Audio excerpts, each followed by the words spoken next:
Today we'll be reviewing the Ring 14-piece alarm system set.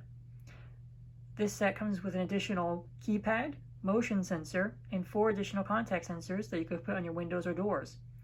This is in addition to the 8-piece set that you see above here, which comes with 1 keypad, 1 base station, 1 motion sensor, 1 range extender, and 4 extra contact sensors included for the windows and for the doors.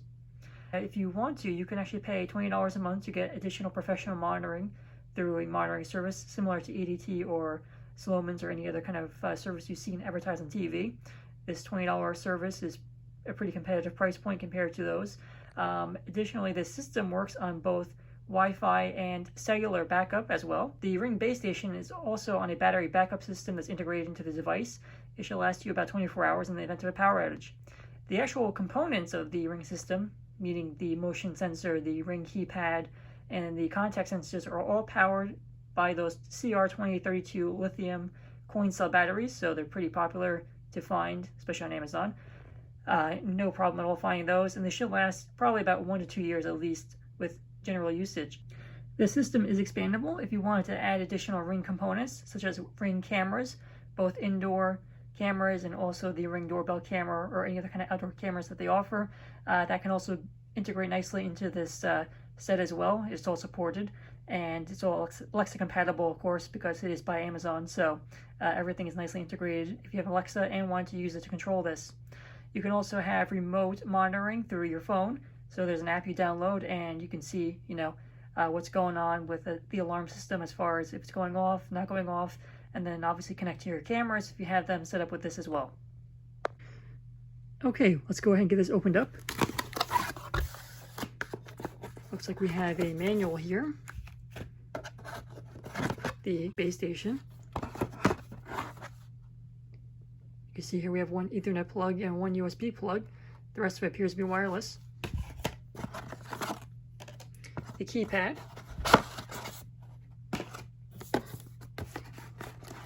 Piece of documentation to upsell probably. Okay, with a range extender, motion detector, keypad adapter, power supply, and the contact sensors. But wait, there's more. We have our 4th contact sensor. Our first course of action will be set up the Ring base station.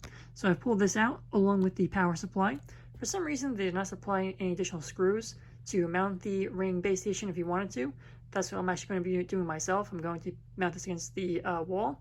You don't have to. You can leave it on a flat surface like a table or something like that, or a desk or whatever it is you have nearby.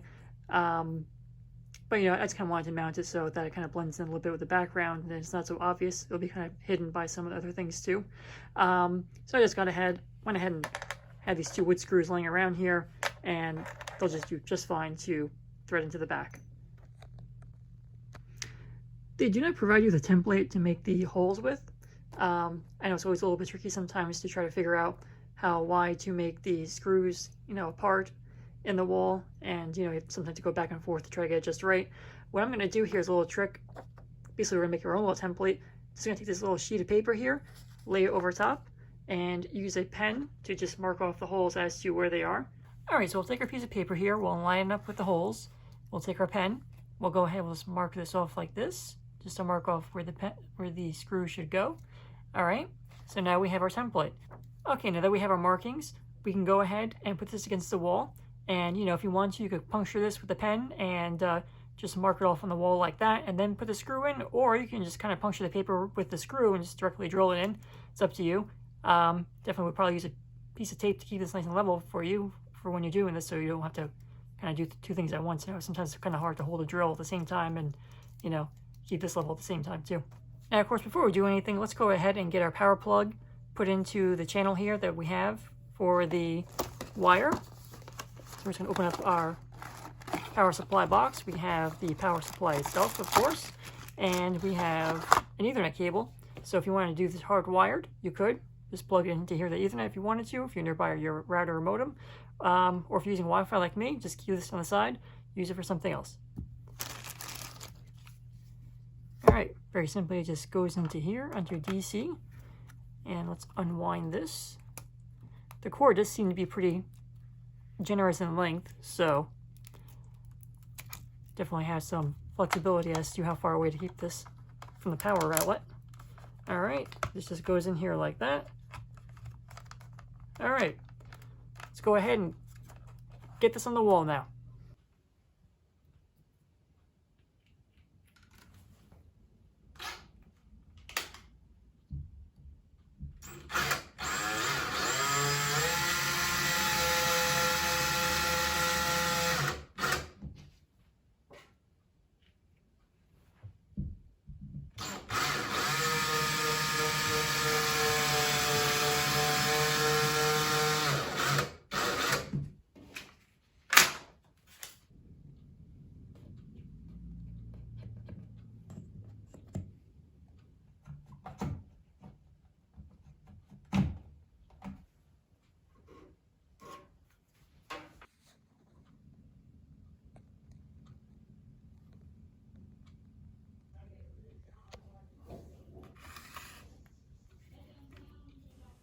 Since I'm putting the keypad right next to the base station, I'm just going to go ahead and plug it into the USB port on the top of the base station, so that's always going to be powered and charged, and I never have to worry about running out of battery life. Let's go ahead and download the Ring Always Home app. Unless you have a Ring device already, you're going to have to download this and set up a new Ring account. If you do have a Ring account already and a Ring device, you can skip ahead in this video, as you've probably already done this and don't have to do this again, so just skip on through to the next part.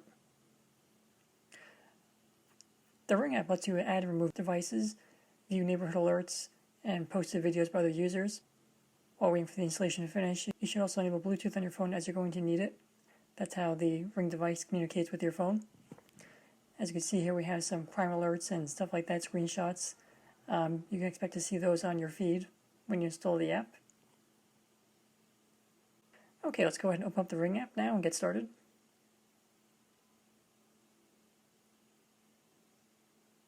So for now, this is going to be a separate account than your Amazon account. You can link the two together later on, but right now it's just going to be straight up creating a new Ring account only. So let's go ahead and enter in our name and our address and that kind of good stuff.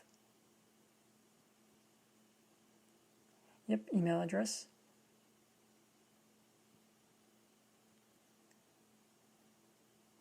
Let's go ahead and create a password. You get a confirmation email you'll need to use in order to activate the service. So here's the part where you can go ahead and link your accounts to your Amazon account as well, so you have one single sign-on. It's just a lot easier, one less thing to remember.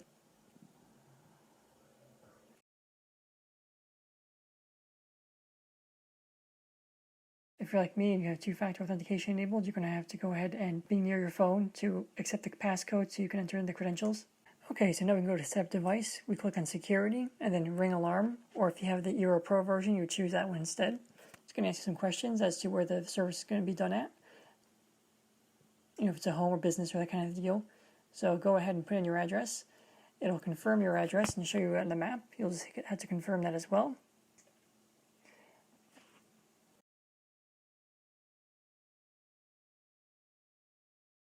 And then, of course, make sure your base station is close by to your Wi-Fi connectivity.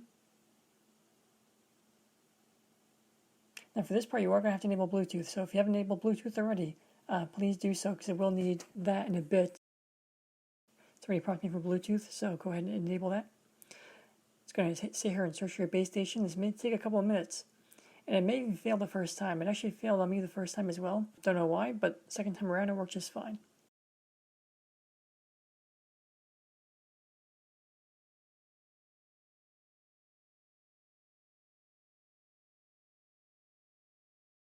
Okay, it's connecting to our device. If you're using Ethernet, you would choose Ethernet. If you're using Wi-Fi like me, you would choose Wi-Fi. And let's go ahead and choose our network and enter in the password. Okay, this may take a minute or two as well. After you connect your Wi-Fi, you may notice that it'll start doing an update for you automatically. You'll notice the Ring device will start changing colors. That's normal, because once it's out of the box, it's going to start self-updating itself to the latest version of the security software. So that can also take a couple of minutes as well. Now it's going to be asking us if we wanted to enable our 30-day trial of the Ring professional monitoring service. You don't have to have professional monitoring if you don't want to. It's only about $20 a month, so it's pretty affordable. As you see here, you do have a cellular backup in case your Wi-Fi goes out, and you have some additional storage as well for your Ring video cameras if you have them, and of course 24/7 monitoring, so if something does go wrong, it'll go to a professional monitoring service who can call the police or fire department, that kind of deal, as opposed to the non-paid version where it just goes to you only, and it's up to you to respond and call the police from there, so it's up to you. One thing to keep in mind about the cellular backup service is that you obviously have to have power in order for the Ring device to be powered on to go out there and send the signal out. So your device does have a built-in 24-hour battery backup system in it, but obviously after 24 hours you're going to have to plug into something. We do have a video up and coming about how to build your own solar generator, so you can go ahead and plug that in and pretty much run it for days, maybe even weeks on end, if that's the only thing you're going to be running. Or you can buy something like a Jackery or an Anker product that actually is a battery backup system for you ready to go, and you can charge it up and use solar within that kind of stuff as well, so it's up to you. It's going to confirm our monitoring details as far as the address and the cross street, just to help emergency responders get to you faster. And next we have to add emergency contacts. Obviously yourself should probably be number one if you want to be contacted first. If not, put yourself as number two and somebody else as number one. It's up to you. You do need a verbal password. This password is going to help identify you and authenticate you if you call their service. So you do need this passcode as well to speak with the representative. So if you don't remember it, you're not going to be able to speak with them. And they do enable a 7-day practice mode for you, so in case you mess up, it will not call the police. So kind of a good training thing. I would definitely add it to your contacts as well, just so you know who they are. In case they call you, you don't think there's some kind of telemarketer trying to sell you expired car warranty insurance. And now the Ring alarm is going to be updating itself. We'll just cut ahead here.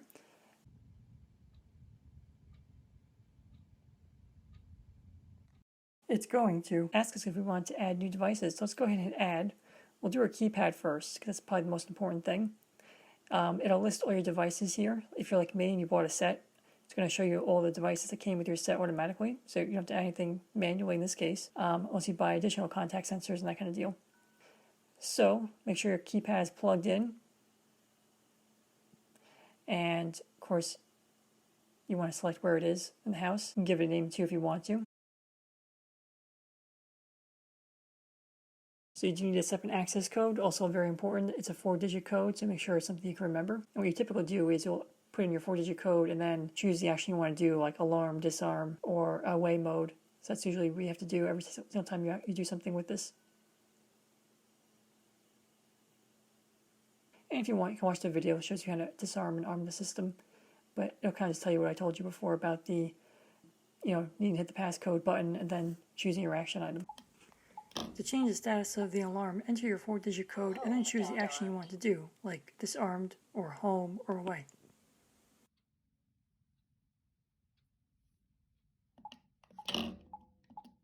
Disarmed.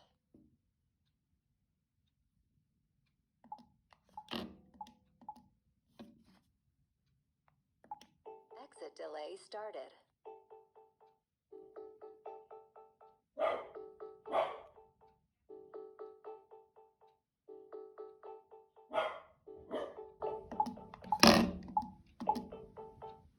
Disarmed. If you're putting the keypad in a flat surface like me, definitely use a plastic backing holder to keep it nice and level. Otherwise, it'll tip back and forth like it did in my previous section of my video and can result in you hitting the wrong buttons by accident. So you'll notice here that some of these components may have a plastic pull strip. That's obviously to stop the battery from becoming activated while it's in transit. So when you're ready to go, just kind of pull that out. Additionally, you'll see here that we have a QR code and a PIN code that corresponds to each device. Now obviously I blanked mine out for privacy purposes, but when you're ready to set the system, you would use the app. You would of course have to download the Ring app before you start using this and setting this up in order to get everything going. Now you have a lot of flexibility when it comes to positioning the Ring contact sensors, so it really does not make a difference as to where you put each of these sensors, right? So if you want to put this side on the door and this side on the frame, or vice versa, you can certainly do so.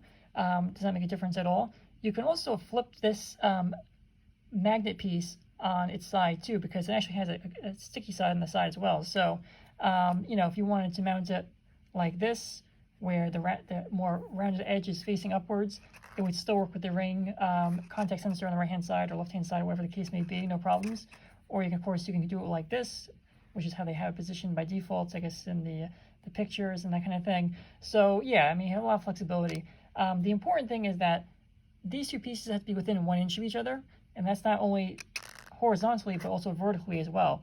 So what I'll show you in a second here is I have a door frame that basically the frame is more protruded out than the door itself, and I would not be able to mount this thing flush against the door frame and open the door at the same time without it getting knocked off. So let me show you this right now. One thing you definitely want to do beforehand is get some isopropyl rubbing alcohol and clean the area. Unfortunately, in my case, I wound up removing some of my paint because it's kind of old, so it wound up coming off with the rubbing alcohol, but just be careful when you do it. One thing you notice about this door is that the door is sunken down a bit and the frame kind of protrudes out a little bit as well. So one problem I will have here is I can't necessarily mount the sensors cleanly inside under here, because every time I open this door, it's going to get knocked off. But what I could do, because this is probably about less than 1 inch, or maybe about 1 inch at most, it would still work if I basically were to place a sensor, one of the sensors on the outside up here on top, and put the sensor below. It would still be within 1 inch, and you can open the door freely, and it'll still work. Now, Ring does sell an accessory to this called risers, which basically you add onto the bottom of the sensors, and it kind of builds them up a little bit if you had to do that. You could certainly go ahead and buy them if you wanted to, but honestly, you could probably do the same thing yourself, or maybe even better, if you just got some of those 3M command tape strips and just kind of stack them up on each other. Should definitely be more than enough to hold the weight of the sensors, because honestly, they don't weigh very much to begin with, right? So you can always use that as an alternative. I've seen some people use little pieces of wood and then double-sided tape. That could work as well. You know, it's up to you, but you don't have to go out there and buy the risers unless you don't want, unless you want to. So it's up to you. Now let's go ahead and add the back door. Mine is showing up in my device list since it's part of my set.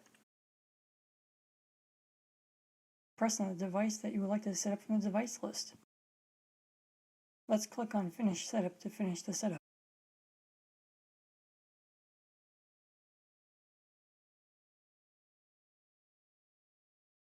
When you add your front and back doors, make sure you choose the main door option on the selection screen. Otherwise, away mode will not work properly, as you can see from the descriptions. The alarm will start to go off immediately when you open the door when it's in the 30-second countdown phase of away mode. I actually found this out the hard way the first time I used it, so make sure you use the right option, otherwise you'll be greeted with an extremely loud siren noise when you open the door. These are some more explanations of the sensor and magnet and how far away they can be from each other and still function.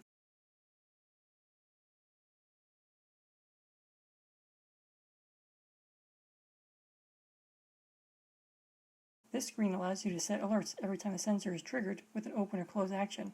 This can get kind of annoying though on one that's constantly being open and closed, like a front door, so use it wisely. You can also set the chirp tones, change LED settings, and edit the mode settings and how it'll behave for home and away modes. You may need to change this setting for those who are using motion sensors, as they may not be activated by default in the home mode.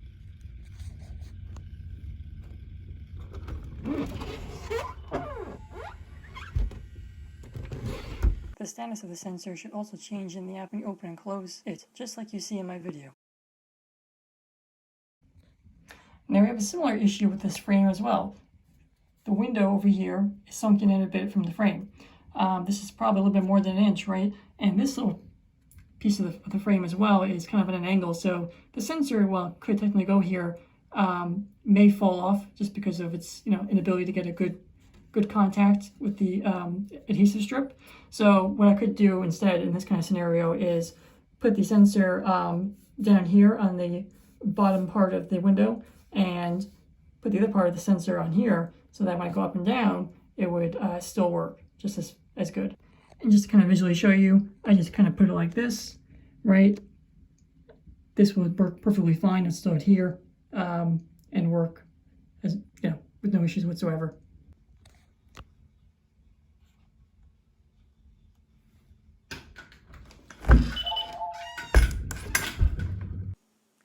And that's all there really is to setting up this device from a basic use standpoint. It's really just a matter of pulling the plastic tab to activate the battery, and in most cases, it'll automatically recognize the device and just prompt you to add it through the setup process with a few quick questions. If you're adding new components to the system outside of your original set, it's just a simple matter of either scanning the QR code on the back of the sensor or entering the pin code on the sensor, and it'll automatically pair by itself. Okay, now into pros and cons. So the pros is that it's actually very easy to set up.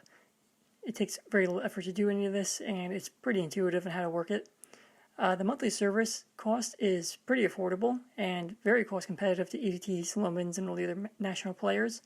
I think the monthly service is probably about $20 a month if you go month to month, or a little bit less than that if you go with the annual contract. Unlike other companies, there is no multi-year contract lock-in, so with ADT and Slomins, a lot of times they'll kind of just give you the system for quote-unquote free, but lock you into like a 5-year contract with early termination penalties and that kind of stuff.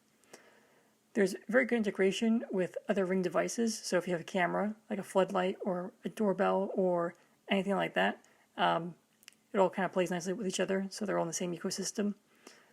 This device does go on flash deals pretty often. In fact, I picked up mine on a flash deal. I think it was like 30% off, just kind of randomly around Memorial Day weekend, and I ended up picking it up. So definitely, if you're near a holiday, a major holiday anyway, you'll definitely find some pretty good deals on this device, or any of these devices really. And for the Pro version users, it includes Wi-Fi 6 router, so that's actually kind of a nice bonus to have that. As far as the cons, there is an initial out-of-pocket cost for the system, the components. So yeah, you may wind up spending $300 to $500 depending on your system and your size to get the system built. So that does kind of cost. So it does kind of eat into your bottom line compared to the other carriers. But let's face it, you're not paying nothing for those components with the other carriers. You're paying for it in your monthly service over 5 years. So next, additional components get kind of pricey fast. So let's say you buy additional components and it's not part of your original set. You do kind of pay a bit more than if you bought it as part of the original set of whatever it is, 14 pieces or 8 pieces or however many you have in your system. And lastly, some people have privacy concerns with Ring and data sharing practices. They do kind of share information pretty freely with law enforcement with their Ring cameras and that kind of stuff, so I'm sure they probably would share the same kind of information about the security system too. Some people may not care about that kind of stuff. Some people may want to care about that kind of stuff. It's up to you, but just definitely point that out. Overall, I think this is a terrific device and system, and it definitely is worth looking into compared to something like ADT or Slomin's or the other carriers, because the cost over the long term is going to be way lower. The components are way newer, and you could probably upgrade them in the future with newer components that work better for longer than you would with the other companies.